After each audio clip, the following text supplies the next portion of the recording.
So, are there any questions which the participants have shared? Yes, sir, I'm checking, sir. Okay, I'll check this Google forum. sure. Yes, sir.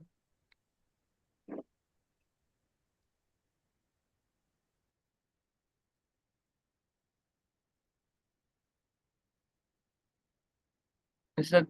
Like two questions are there, sir. I'll just copy paste in the chat box. Sure, please do that.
So, Naveen, we can start now.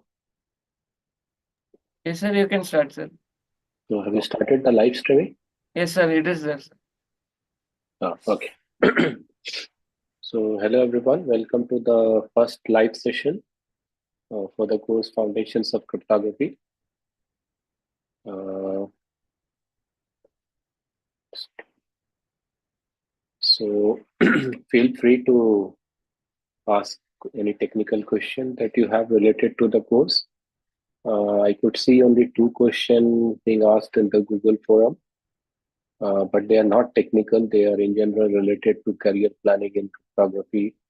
Payal Das has asked that. And another question from Sarah, what are the opportunities regarding internships? And again, it's related to more of career option, which industries we can apply to and so on. So in general, I can say that cryptography is an important um, mathematical science for information security. So if you want to become information security expert, it's good to have knowledge about cryptography. So either you can have just a superficial knowledge that what exactly an encryption scheme is, what is a hash function is, what is a public key encryption, what is a private key encryption without going into the details. But that's not recommended because if you want to be a better information security expert, it's good to have some basic knowledge about internal working of these cryptographic primitives. So that's what this course is all about. But in this course, we actually do a more formal treatment of the cryptographic primitives. So as far as in industry is concerned, there are some specific industries like DRDO, ISRO, where they are looking for applying cryptography techniques for their critical applications. So that is one class of industries where you can apply, or in any MNC if you want to become a if you want to have a role in data center and information security becomes very critical there. So there also cryptography will be very helpful. As far as internship opportunities are concerned, there are only very few institutes in India where people offer internship opportunities. So you can check at ISI Kolkata or at IIT Madras or at IIT Bombay or even at Indian Institute of Science. If you want to do future research, there are plenty of options. In fact, you are most welcome to apply for an MS or PhD position at Triple IT Bangalore. I'm always looking for good students, motivating students. So Triple IT Bangalore, ISC Bangalore, IIT Madras, IIT Bombay, uh, ISI Kolkata. These are some uh, places where you have research opportunities related to cryptography. So I hope I have answered the questions of Payal and Sarah. Apart from that, if you have any technical question, feel free to unmute yourself and ask the question directly.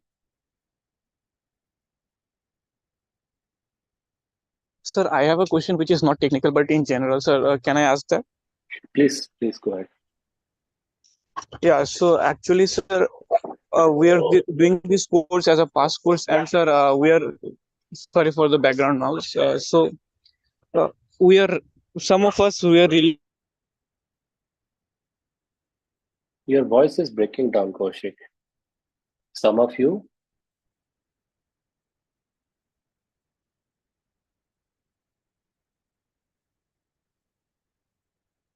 that have came previously in the you have as to start. You have to start from the beginning. Actually, I missed the entire thing in between. Uh, your voice, I couldn't get you actually. so overall, sir, I was looking for if you have any previous year question or any kind of question. That is not always possible to share with the participants. But the final year question paper have this partition where it's mandatory to have 50% of the stuffs based on what has been asked in the assignment. And the 50% of the things should cover some topics which some questions which have been directly asked in the assignment and some questions which actually kind of recalling the definition or the property. So 50% is an easy uh, part which anyone should be able to score based on the kind of questions they have seen in the assignments and if they know the definitions. Apart from that, remaining 50% is slightly challenging, but I will definitely say it's not that challenging. Okay, sir. Thank you, sir. Yeah, welcome.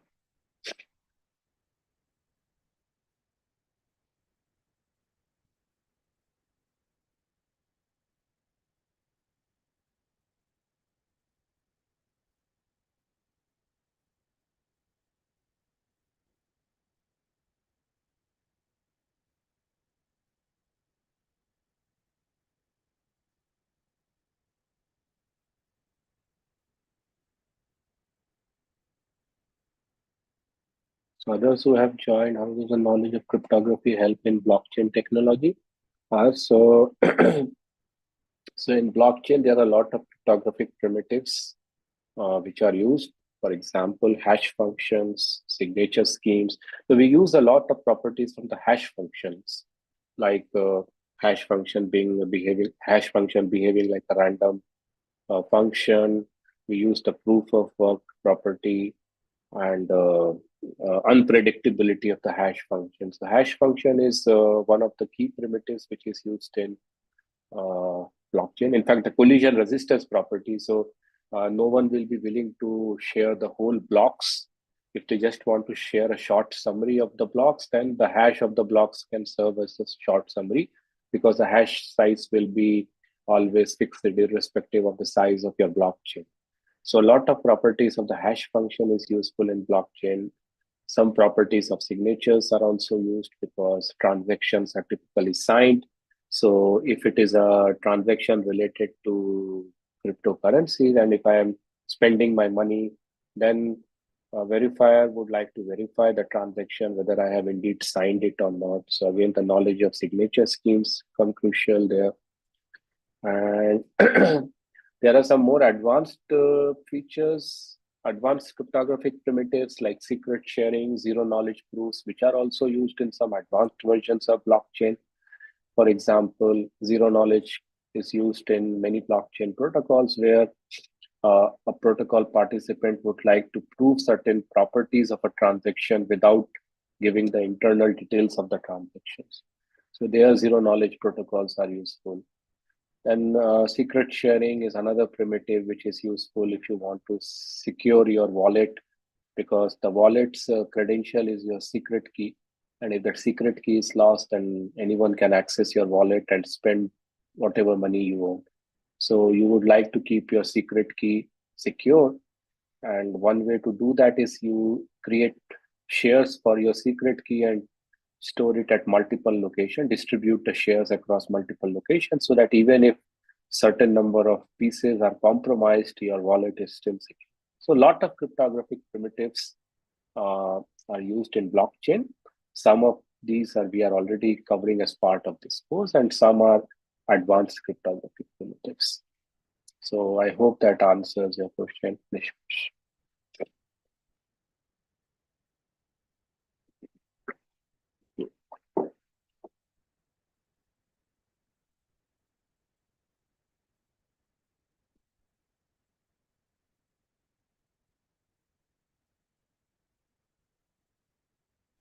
Sir, I had one question. Please go ahead. Yeah, sir. Good afternoon, sir. Sir, Good afternoon. yeah. So in this case, sir, in SPN network, the substitution permutation network that we saw in the class and the slides. So I was reading through it and I realized that substitution network and permutation networks, are they basically the same thing they are doing? They are taking input some number of bits and they are outputting the same number of bits, and they are just mixing them. So you need both the mixing and the diffusion as part of your substitution permission network. So there are two things. One part that you are substituting, that is that kind of create the confusion, because the substitution occurs by typically masking the input with the key. So since the key is not known, you don't know what exactly gets substituted.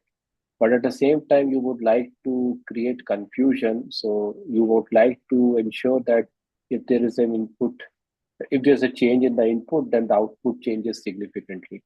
Yeah. So that happens through permutation and by doing this process multiple rounds. So both finally, yes, the output size will be same as the input size, but substitution and permutation both have different goals to achieve overall. And both of them are individually required to overall achieve the security of the SPN. But the S boxes, is the S box called a substitution box, or is the Yes, whole process of key? the whole no. The S box is the S box constitute the substitution part. Yeah. So the key mixing part happens prior to the S box, right? Yes. So yes. then the work of S box and permutation that happens, mixing permutation that happens after Yeah. that is. Yeah, miss. Some you can always think of it as some part of permutation is also taken care through S box because the key is unknown. Yeah. Yeah. So I cannot say that okay, S box completely does only substitution and key mixing completely does the permutation. So both are actually, some part of it is done by S box, some part is done by the key mixing, and finally doing this process multiple times. Okay. Yeah. And one more question. This is a general overall that I had, that we have been listening to many terms. One is like perfect secrecy. another is computational secrecy, another is information theoretic secrecy, and recently there is ideal cipher model, and then there was one more model, ROM, that is Random oracle model.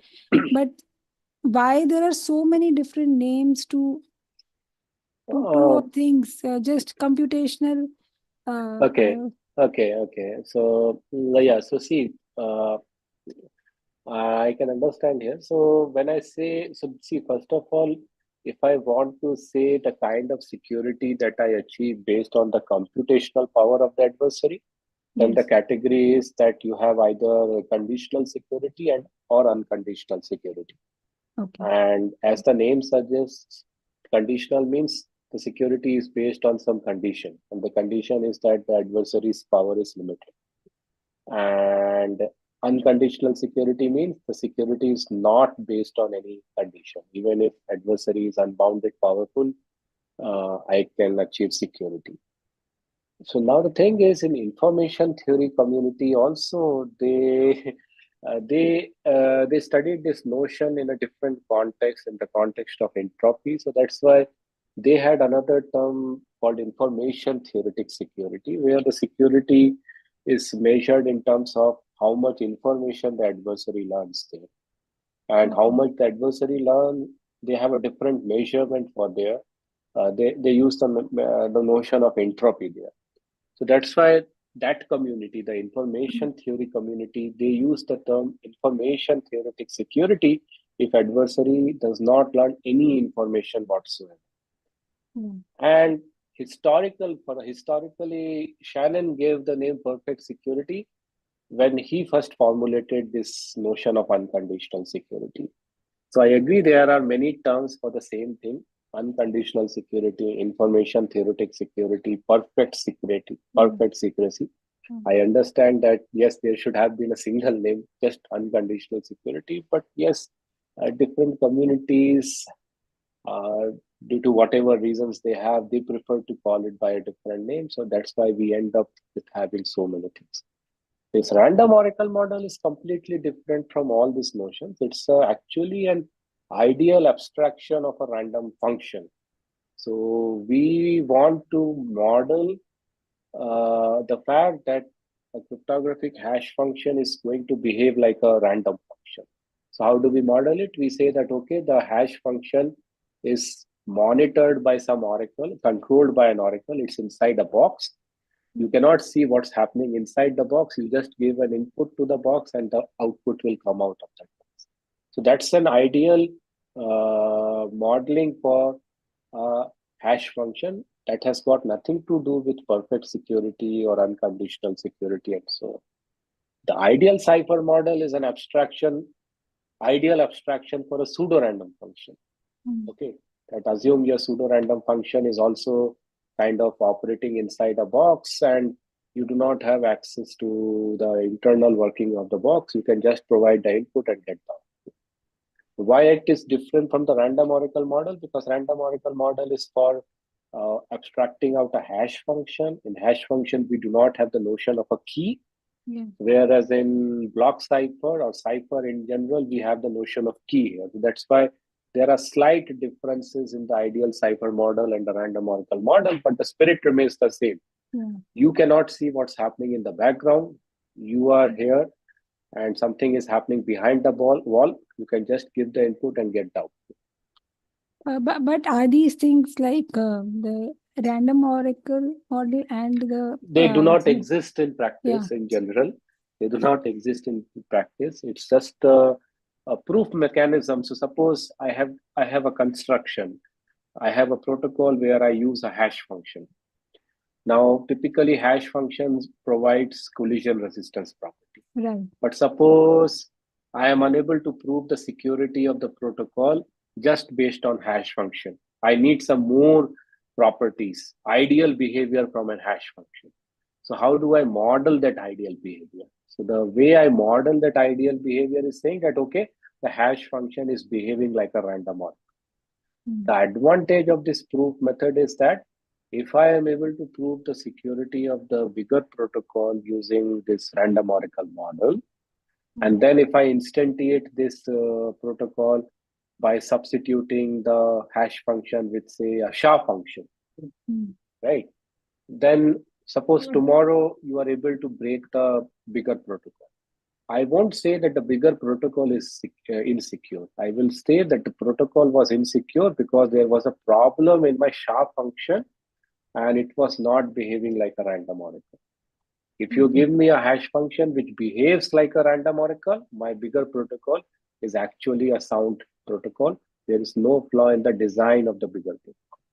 So this random oracle model is just a methodology to uh, it's like a model, it's like a proof method, a mechanism which allows us to prove the security of constructions where hash function is used as a primitive. Okay. Yeah. Yeah. Yeah, and sir, next question I have regarding to the one-time Mac. So One-time Mac or one-time pad? sorry, that one in which we just in which the adversary is just allowed to give only send one message and get the No. So there the encryption is XOR of the message with the key. no, not one-time pad. I Achha. just said I'll just that's I've forgotten the name.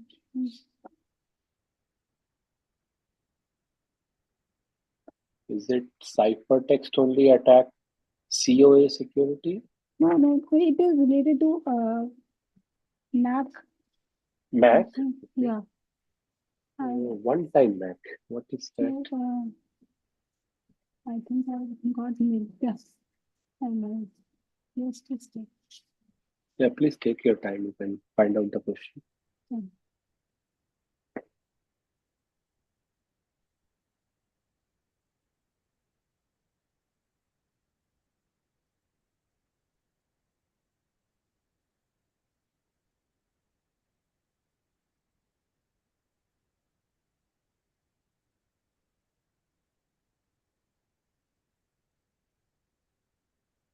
In information, one time, I think it is one time secure Mac. IT secure Mac. Yeah, IT secure. There, where the adversary is only allowed to query once. For the message, it will get the tag and then it has to send the message again. It has to send the message tag pair again. Just hold on, please. One-time message authentication. One time. Let me open the slides and then I'll...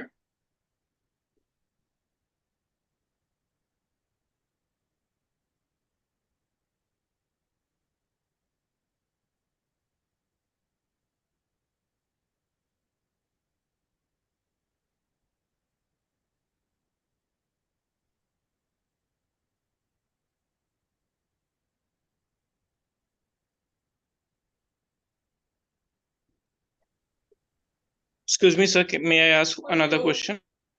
Just please please hold on for a couple of minutes. Please hold on, please. I will get back to you.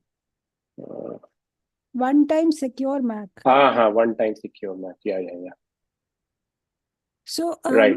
sir, I have not been able to appreciate or understand that why we are having this, because one time sending a message, getting a tag back, and then expecting that the adversary will be able to send the correct M or T pair or not. I did not. Does it really happen in the real world? Okay, so I understand that it's very restrictive that adversary here is allowed to see the tag on only one message, and based on that, it has to come up with a forgery, because if I give the adversary access to tags on two message, he can forge tag on any message of its choice. But then I also mentioned in the class that there is a generalization of this scheme called Carter-Wegman Mac, okay, which can be used basically to which actually helps us to authenticate many messages. Okay, that means even if adversary has seen tags on multiple messages, it cannot create tag on new messages. Yeah. And if you are wondering that are there any real world applications where just this one time MAC will be useful or secure? Yeah. So I can say yes, there are. So there are some protocols called consensus protocol or Byzantine agreement protocols.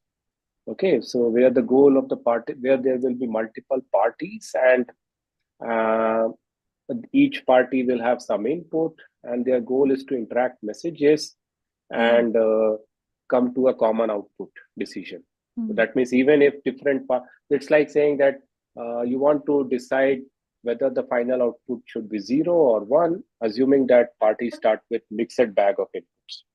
So there, if I want to authenticate each message, that means suppose I send a message and I want to authenticate it in the sense that I want to give you a tag to convince you that okay, this is indeed the message that I am sending it to you. Then there, this one-time MAC will be sufficient, because there I do not want the security of this message or the tag to hold for multiple rounds. I just want it to hold it for one round only. So there the adversary just sees the message and the tag, and its goal will be to change the message and come up with a tag on the changed message, which should not be possible for the adversary. And after that, that message and tag won't be useful at all, because after that, that message will be discarded and then there will be a next round messages. So there are multiple such protocols where this one-time MAC will be sufficient for the security purposes. So And the consensus second, yeah, and the go. second advantage of this one-time MAC is you have to appreciate that it gives security even against computationally unbounded adversaries. Okay, so even if my adversary is quantum powerful, it has access to quantum computers, it still cannot forge or come up with a forge tag on a new message which I never sent. Okay. Sir, when we say it is being used in consensus protocol, so it's like in blockchain also we have this consensus protocol. We can always use it there. So if you want to substitute signatures with MACs, their one-time MAC should be sufficient. Okay. Okay, sir. Thank you. Thank you. Yeah, so please go ahead, whoever was asking that another question.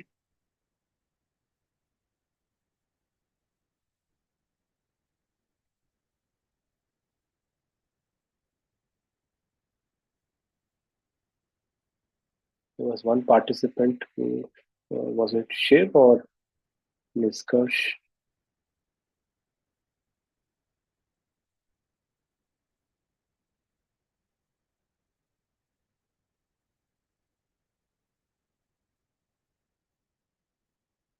Sir, I have another question. Just hold on. I could see one question in the chat box. So Sarah is saying, will classical cryptography become redundant on the introduction of quantum cryptography? Yes, most of it. It won't become redundant. It will become useless, because all these cryptographic assumptions like factoring assumption or all the number theoretic assumptions based on which these public key cryptographic primitives are built will become insecure if quantum computers become reality. And that's why there is a futuristic cryptography, which is called quantum resilient cryptography, where the idea is to build primitives which will remain secure even if quantum computers become reality. So we have pseudo-random generators, pseudo-random functions. We have public key primitives, which are based on assumptions, which will remain, where those assumptions will remain valid assumptions. That means underlying computational problems will remain hard even if quantum computers become reality.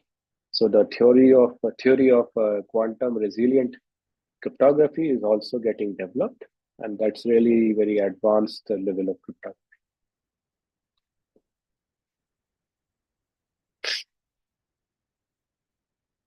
So is work going on somewhere here? Like, is somebody working on this topic? Yes, at IIT Madras, Professor Shweta Agarwal works on quantum resilient cryptography. Okay, thank you. Sure. Thank you.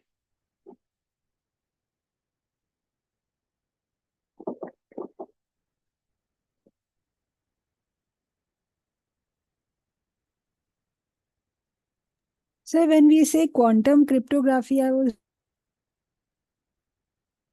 quantum cryptography is not like this modern cryptography that we are reading. Is that correct? It's like modern cryptography is more based on mathematical models, but No, no. So quantum they are crypt. also no. They are also use mathematical models. But the thing is, the underlying design principles are very different. So, for instance, when we start the public key cryptography, Yeah. a part of our course, we will see various computational hard problems. Like we will assume that factoring a large number is very hard, computationally difficult, or solving the discrete log problem is very hard or very difficult. When I say very hard or difficult, I mean to say hard or difficult using the modern computers, the computers which we are using, laptops, supercomputers, and so on. But there are something called quantum computers which can easily solve those problems. So when I say a quantum adversary, I mean to say an adversary who has access to who has access to quantum computers. Now, against this quantum adversary, all the modern or current cryptographic primitives will become insecure. So the way we can design cryptographic primitives secure against those quantum adversaries to find out hard problems, difficult problems, or to find computational problems which are even hard for quantum adversaries. And indeed, there are certain well-known hard problems which even quantum adversary will find difficult to solve. So many of them are based on lattices, which is a very advanced field of mathematics. And using those hard problems, we build public key primitives, pseudo-random generators, pseudo-random functions, and so on. So it is still based on mathematical model, but the kind of mathematics which is used, it's very advanced.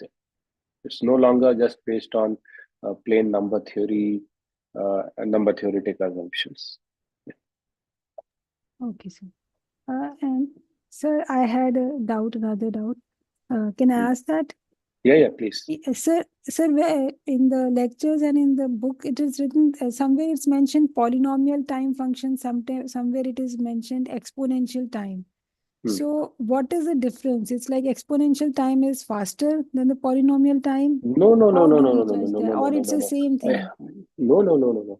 An exponential time algorithm means an algorithm whose running time is of order 2 power n, where n is some parameter. Say 2 power lambda, where lambda is your security parameter. Whereas a polynomial time algorithm is an algorithm whose running time is some polynomial function of lambda. Say n square or n cube or anything. So any algorithm whose running time is exponential will be time consuming. It will take enormous amount of time. So for example, I can just give you an example. Take lambda is equal to 100. Okay. So an algorithm whose running time, which takes 2 to the power 100 steps, will require more time to give the output compared to an algorithm whose running time is n to the power 100. Okay. Yeah. An exponential time algorithm is definitely not preferred at all. An exponential time algorithm means it takes exponential time, exponential effort to get the output. It's very time consuming. Whereas a polynomial time algorithm is an algorithm which you can easily run on your modern computing facilities and get the output. Okay, yeah, got understood. Thank you, sir. Thank you.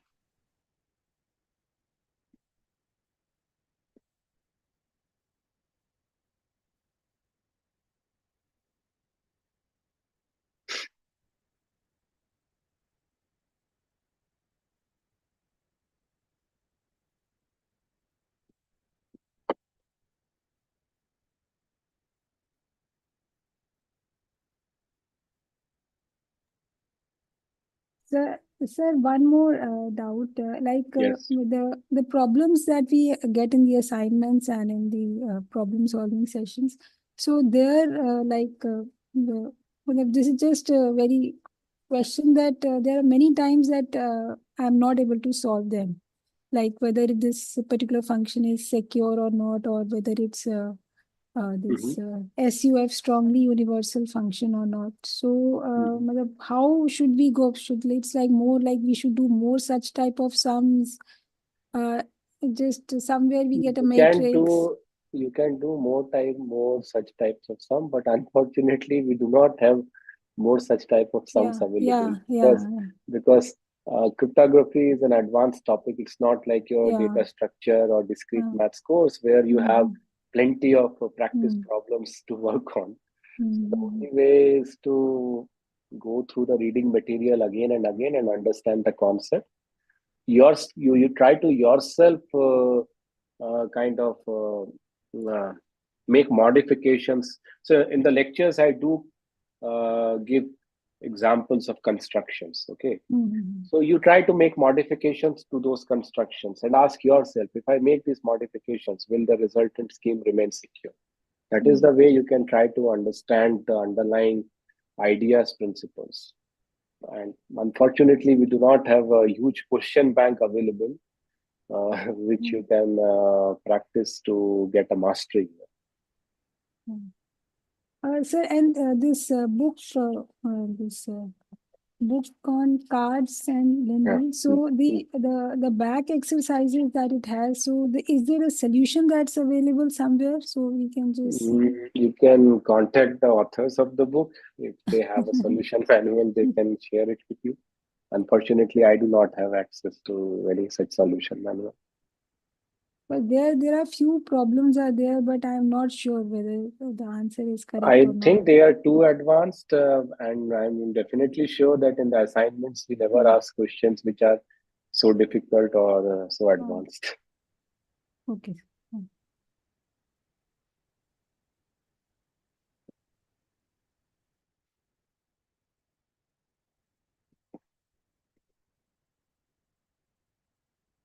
So, are you a student? Are you a master's student, Anjika? No, sir. Actually, I'm working, and so Where? I'm basically a freelancer. Acha. So I wanted to get into blockchain. So I have done a certification of blockchain, but then I could not appreciate it much because there was so much of cryptography in it. And so then I decided that let me do this course and let me see if I can do better in blockchain or not. So, but now I'm able to understand all the terms that we see in blockchain, the signing, the verification. I can understand that everything is now, why it is there now. I can make it all these things are getting solved. Okay. And what about you, Sarah? Are you a student somewhere? Sir, I was a student. Right now, I am planning on doing an internship in cyber security. But I'm also interested I'm interested to join academia. So I was looking for opportunities for PhD. So please do consider Triple IT Bangalore. Okay. Sure, sir. I would love to.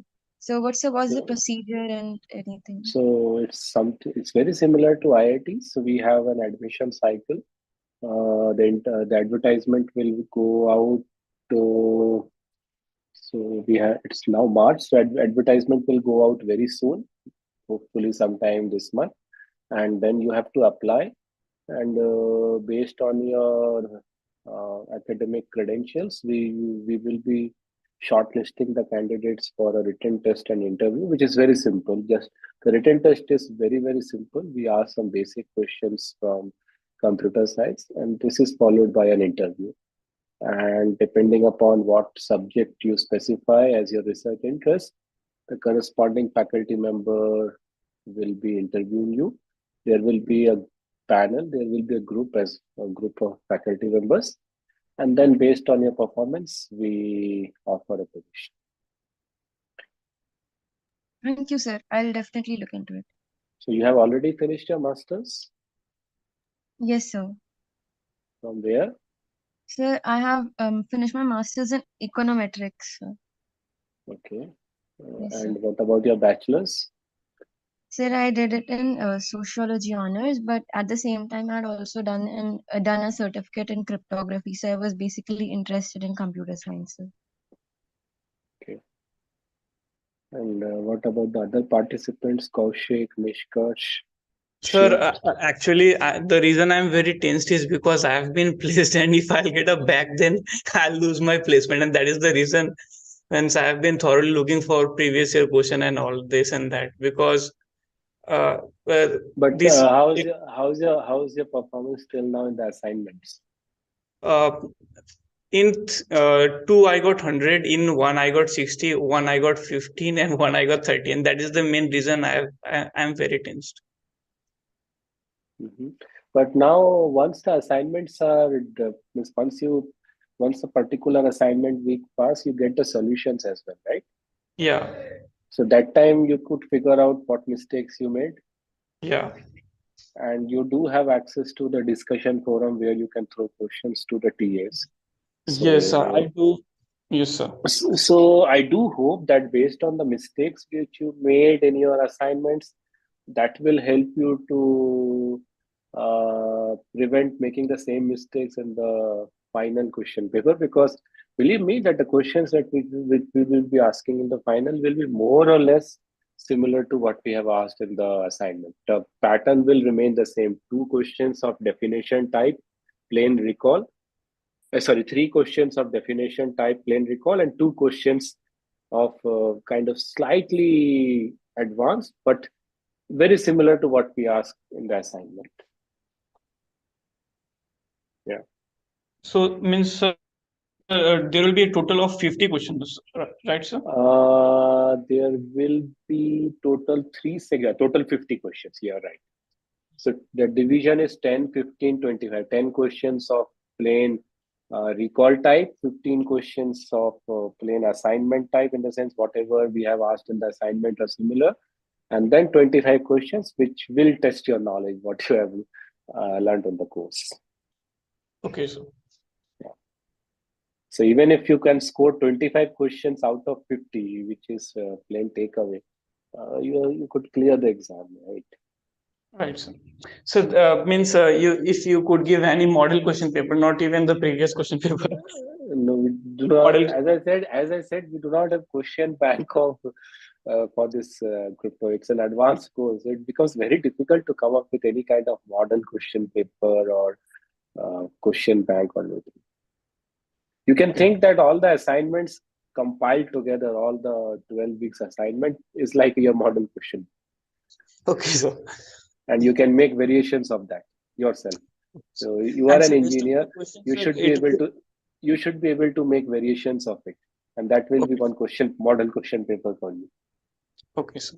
Okay, sir. Thank you, sir. Yeah. Welcome.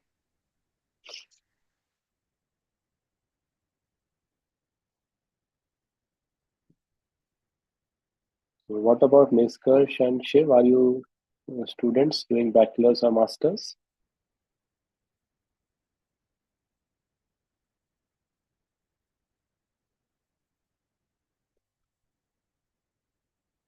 Nishkarsh, first semester. Oh, then this will be very advanced course for you. You can unmute yourself and speak if you want instead of typing.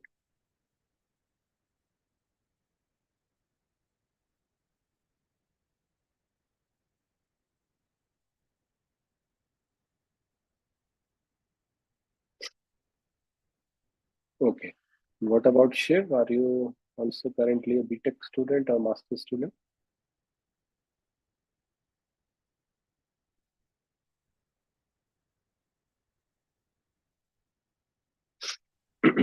Yes, sir. Yes, Sir, sir. I am MSc student, mathematics, sir. Okay. Where? Sir, CSGM, Kanpur. I see. So why you are taking this course? Sir, I'm interested with cryptography. Mm-hmm. Okay. And are you interested in PhD? Yes, sir.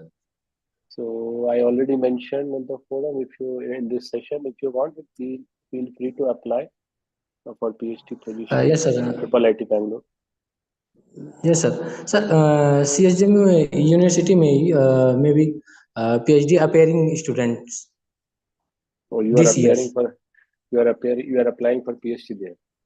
Yes, sir. This year's 2033 मतलब 2023 में. So who will be your advisor there? Is there anyone there who works in cryptography? Sir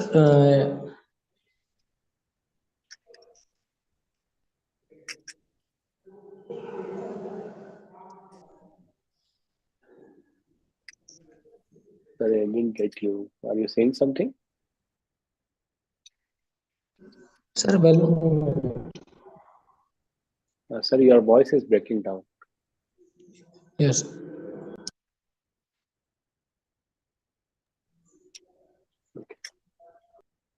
So if you have any other technical question, feel free to ask. Otherwise, we can wind up this session. No sir. So I'm asking all the participants. If you have any questions, feel free to ask. Otherwise, we can wind up the session. No, sir, we don't have. No sir. Sir, if we have any other doubt on anything, can we contact you via email or anything? So TAs are always there. I guess they are Okay. very good TAs. They are working with me for their thesis, and they are very hardworking. So they are Okay. as knowledgeable as me. In fact, they are working as TAs for last year as well. They worked as TAs for the same course this year as well, and Okay. they are working for their thesis on advanced topic. So they are always respond back. So you have to take the initiative and ask questions in the discussion forum. Okay. Yeah. Okay, thank you, sir. Thank you. Thank you, sir. Thank you. Okay sir. Thank you sir. Thank you.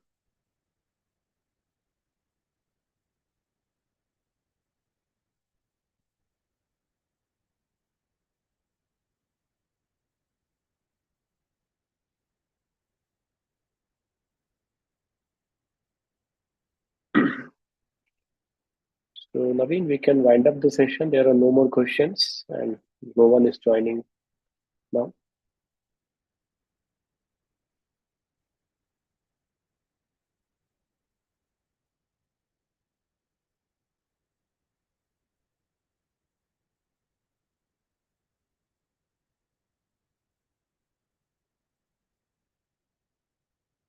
Naveen, are you there?